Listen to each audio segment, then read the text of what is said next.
Okay guys, alam niyo ba kung ano yung nasa loob ng baso na yan?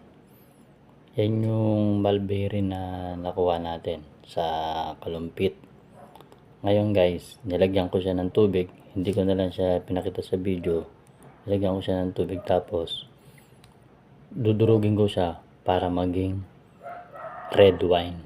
So, papakita ko sa inyo. Ayan. Ayan ah. Ayan yung mulberry guys. Mulberry siya. Dinudurog ko siya. Ayan. Kukunin ko lang yung katas niya.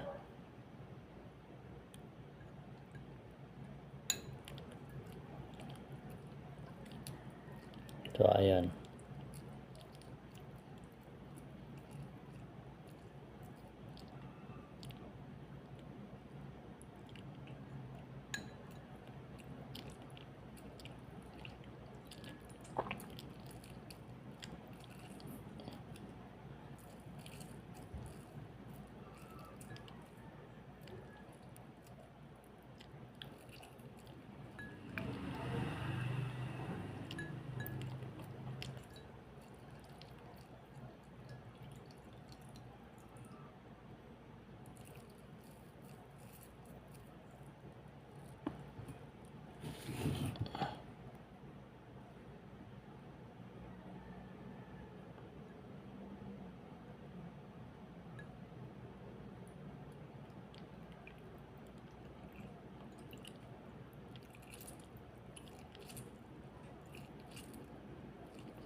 Ayun guys, ito na yung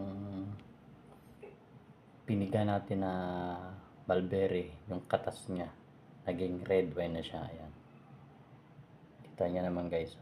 Ngayon, iinumin natin siya. Kasi mas mabisa to sa katawan ng tao, sariwa. So, ayun guys.